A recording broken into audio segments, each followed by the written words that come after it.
Personne n'aime les services Microsoft. Des millions de personnes les utilisent, mais peu ont envie le matin d'ouvrir Word, Excel, Outlook ou OneNote. Et si on parle de Teams aux gens, la grimace est toujours la même. Je trouve que ce n'est pas complètement mérité, mais un peu quand même. Bubble, Make, Airtable, Notion ou encore Webflow ont leur équivalent dans l'écosystème Microsoft. Est-ce que les versions Microsoft sont au niveau des meilleurs outils no-code? Peut-être pas toujours, mais c'est franchement meilleur que ce que vous croyez. J'ai beaucoup de contenu à venir sur Power Apps et les meilleures manières de s'en tirer quand on est fan du no-code et qu'on est dans l'environnement Microsoft, donc abonnez-vous pour ne rien rater. J'ai aussi une série de 5 applications Power Apps solidement construites mais adaptables à votre réalité car elles sont super documentées, qui arrivent début 2023 pour gérer une école, une petite entreprise, une profession libérale. Vous trouverez un lien en description pour être mis au courant de leur évolution. Ces applications sont en elles-mêmes des micro-formations à Power Apps car elles sont complètement expliquées, détaillées, pas seulement dans leur fonctionnement, mais aussi dans leur construction.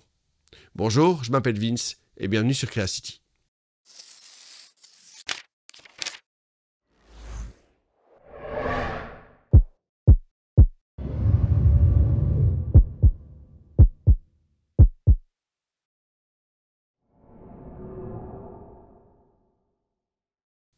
Avant de commencer, faut-il vraiment que je dise que cette vidéo n'est pas sponsorisée par qui que ce soit?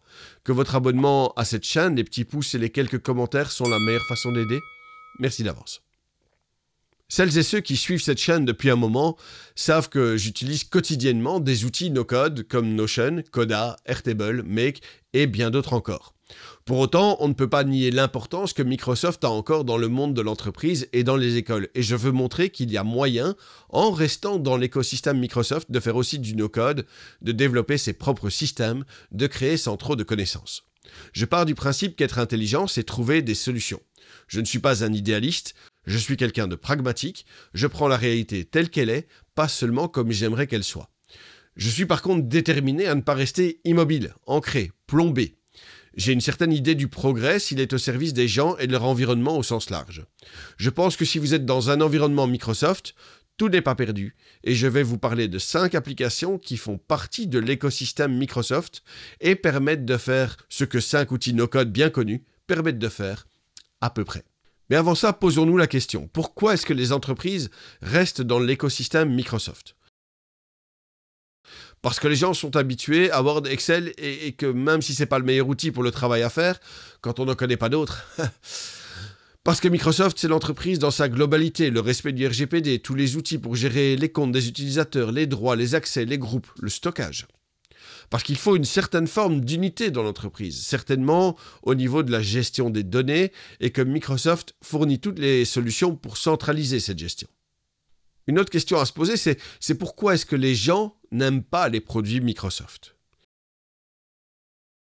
Mais qui connaît et utilise ne fût-ce que la moitié des capacités de Word ou le quart de ce qu'Excel peut faire?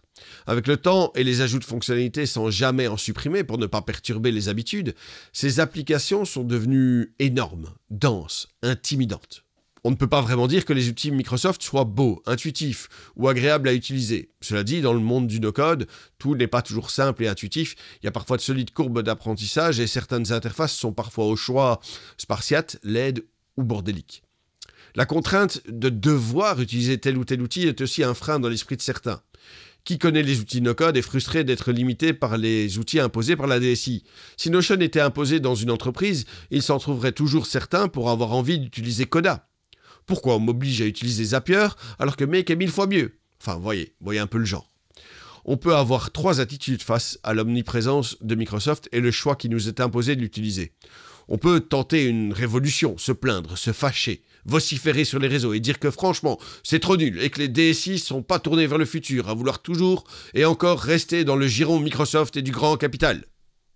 Bonne chance. On se retrouve place de la République, j'amène les bières.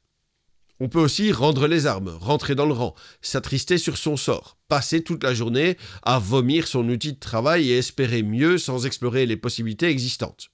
Je peux comprendre, on ne peut pas avoir envie de quelque chose dont on ne connaît même pas l'existence, et on ne peut pas dire que la sphère francophone regorge de présentations équilibrées sur ce qui existe chez Microsoft. C'est un peu comme les produits Apple, certains adorent taper dessus. Et on peut donc aussi, troisième attitude, ouvrir les yeux et se rendre compte que même au sein de l'environnement Microsoft, la liberté, l'innovation, la créativité sont possibles. Ce n'est peut-être pas aussi bien, aussi puissant, aussi ergonomique, ok, mais ça existe et c'est bien mieux que prévu. C'est de toute façon mieux que rien, c'est un chemin, une mise en route, la preuve que le salut existe. C'est aussi peut-être, et j'ai conscience de l'ironie de la chose, l'occasion de créer une première version, un MVP, un Minimum Viable Product, un Proof of Concept, un embryon valable à présenter à la hiérarchie pour les convaincre de passer à des outils encore plus puissants. Voyez un peu le truc ? Mon postulat ici, c'est que ce qui existe dans Microsoft peut être une porte non pas d'entrée, mais de sortie vers d'autres outils. Mais en tout état de cause, vous n'êtes pas bloqué dans Microsoft. Des solutions existent et je vais vous présenter dans les prochaines vidéos 5 applications qui peuvent changer la manière dont vous percevez cet environnement. Pas parce que je trouve que ce sont les meilleurs, les plus ergonomiques, les plus rapides à apprendre, mais simplement parce que ces applications sont disponibles. Power Apps, Power Automate, SharePoint List, Loop ou encore Power Pages sont des alternatives viables à défaut d'être équivalentes. Power Apps permet de créer de véritables applications mobiles ou responsives en utilisant toutes les ressources des environnements Microsoft.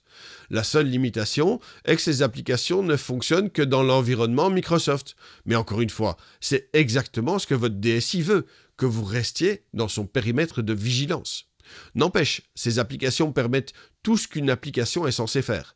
Ajouter, modifier, lier ou supprimer des données, présenter les informations sous toutes les formes habituelles possibles, filtrer les données avec une boîte déroulante ou un champ de recherche, dessiner à la main dans une zone pen input, lire des codes QR, les possibilités sont énormes.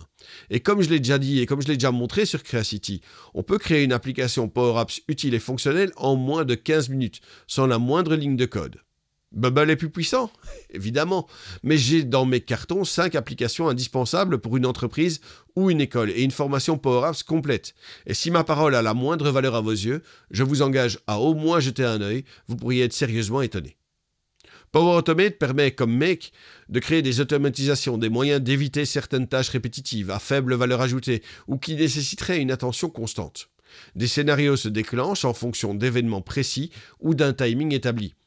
Vous pouvez utiliser les données envoyées au scénario, les traiter, les transformer et les formater selon vos besoins pour les utiliser dans d'autres parties du scénario. Créer des branches en fonction des conditions, envoyer des mails, sauver des données, créer un PDF, toutes sortes de choses. Make peut être intimidant et Power Automate l'est certainement aussi. Make est puissant et Power Automate l'est certainement aussi. Mais clairement, au niveau ergonomie, facilité d'utilisation, design, Make est un cran au-dessus, au moins un cran au-dessus. SharePoint List tente quant à lui d'être un équivalent à Airtable. Créez des listes comme vous créez des tables dans Airtable, faites des liens entre ces listes, utilisez des champs calculés, des colonnes de sélection multiples ou uniques. Que ce soit dans Airtable ou SharePoint List, vous devez toujours respecter les grands principes des bases de données que nous avons présentés dans le guide débutant des bases de données. Abstraire, structurer et lier, et le petit bonus sur les conventions de nommage. Et en conjonction avec les autres outils Microsoft, ce que vous pouvez faire dans Airtable trouve beaucoup d'équivalents dans Lists.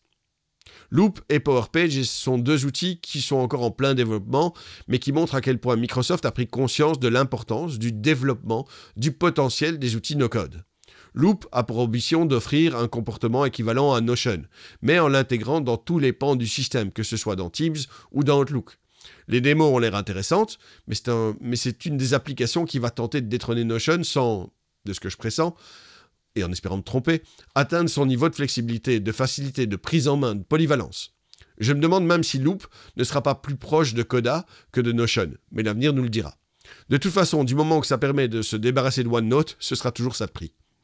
Power Pages est l'outil de création de sites web de Microsoft. Là aussi, le produit est jeune et se rapprochera peut-être plus de Doric que de Webflow. Mais l'idée est là, l'envie est là.